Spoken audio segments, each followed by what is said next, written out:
Olá, mulheres preciosas, aqui quem fala é a Viviane Martinello, do Esposas que Oram. Estamos juntas, unidas, lendo o livro Despertar da Leoa, da Lisa Beveri. Nós temos mulheres de todo o Brasil e de todas as nações, no Japão, nos Estados Unidos, na Europa, na Ásia, ouvindo os áudios. E eu quero dizer para vocês, mulheres, vocês são respostas de Deus, que esse áudio, que essa unção seja derramada sobre todo o Brasil e todas as nações da terra, que Deus abençoe a cada uma. Vamos lá para o nosso áudio. Hoje nós estamos então no áudio 21, ok? Perseguindo a justiça. Nós não apenas nos levantamos juntas na busca por Deus e por suas respostas. É hora de nos levantarmos em busca da justiça.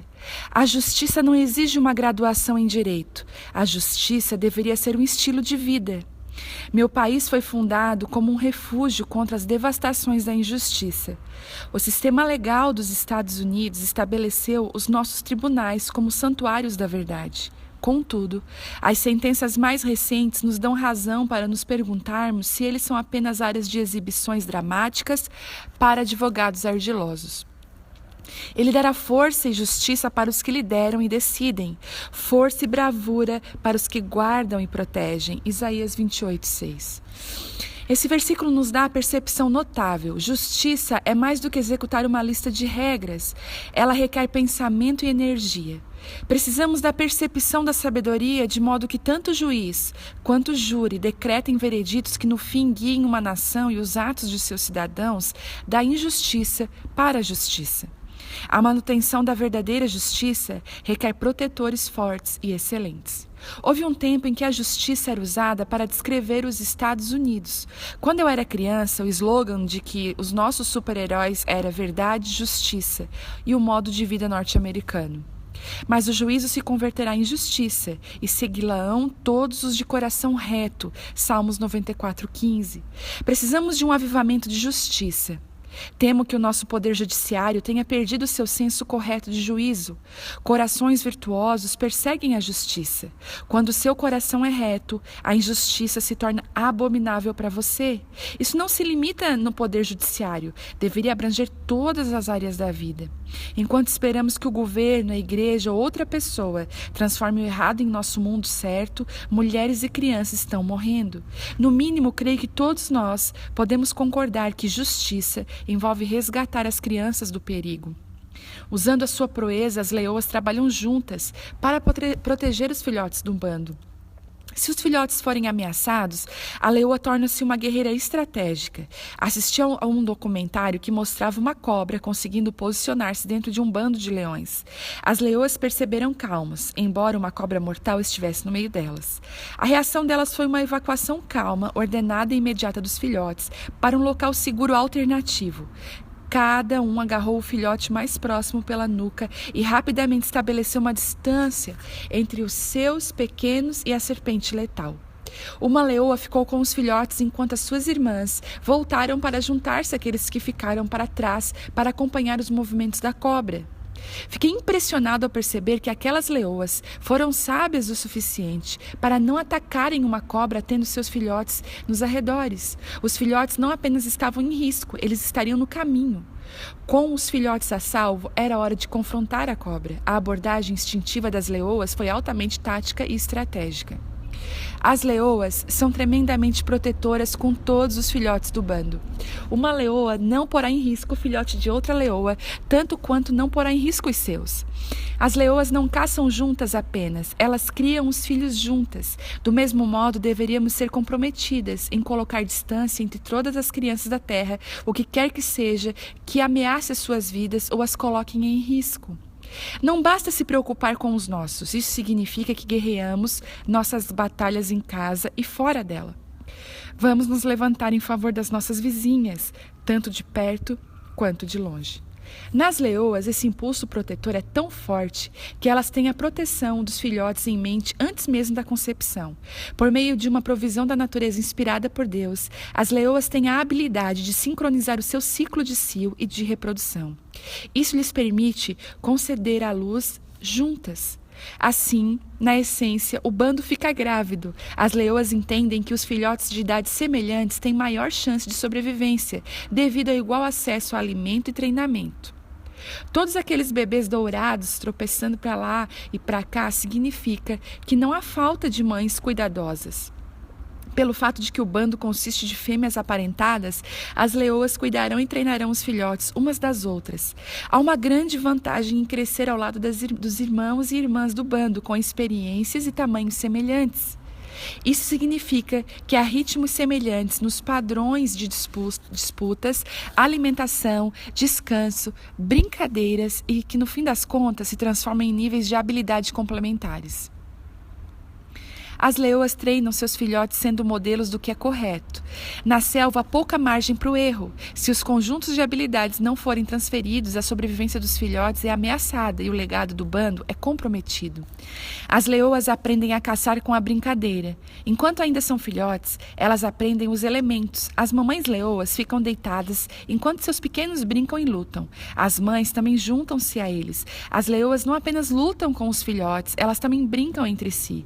Elas permitem que os filhotes sintam-se poderosos enquanto eles tropeçam, se engalfinham e pulam para lá e para cá. Se eles vão longe demais, a mamãe leoa está sempre por perto para dar um rosnado ou uma patada naquele que ficar fora de controle. Todo esse tempo de brincadeira saltitante serve para um propósito, pois ele enfatiza os pontos fortes de cada membro do bando. Deus ama quando rimos e nos envolvemos em atividades de recreação. Poderíamos dizer que, quando brincamos, nos envolvemos em recriação. Sempre me defendeste, por isso estou livre para correr e brincar. Salmo 63:7. Quando aprendi que as leoas concebem e dão à luz juntas a fim de compartilhar a alimentação e o treinamento de seus filhotes, eu ouvi o Espírito de Deus sussurrar: Lisa, toda criança merece ter a mesma chance de sobrevivência. Toda criança precisa ser protegida, alimentada, treinada e provida. O bem-estar das crianças na Terra é nossa função. Precisamos ser estratégicas em nossa busca por justiça para elas. Se as leoas agem assim, quanto mais não deveriam as mães humanas salvar crianças que não são suas? Acaso pode uma mulher esquecer-se do filho que ainda mama, de sorte que não se compadeça do filho do seu ventre? Mas ainda que esta viesse a se esquecer dele, eu, todavia, não me esquecerei de ti. Isaías 49:15. É tão inimaginável que uma mãe possa se esquecer de seu filho que o Deus vivo disse, ainda que isso fosse possível. Esse versículo enfatiza o quanto é antinatural as mulheres deixarem de alimentar ou nutrir o consciente de um filho. Infelizmente, vivemos em um tempo em que o impensável tornou-se realidade. Com uma frequência crescente, as notícias divulgam histórias de mães que comprometem a segurança e o bem-estar de seus filhos em troca de drogas, álcool ou dinheiro. Recentemente, a mídia enfatizou o sofrimento de duas meninas pequenas que foram raptadas por casais diferentes. Uma menina corajosa foi mantida cativa por 18 anos e durante esse tempo apavorante ela deu à luz e amamentou 2 filhas. A outra menina foi raptada da casa de sua família e mantida presa por 9 meses. Ambas as meninas foram violentadas e brutalizadas por predadores cruéis. Em ambos os casos, a esposa não tinha filhos, foi acusada como cúmplice do crime do seu marido. Quando meu filho Alec percebeu que havia mulheres envolvidas, ele ficou chocado. Por que as esposas não salvaram as meninas? Ele perguntou, incapaz de entender um mundo no qual mulheres não haviam salvado crianças.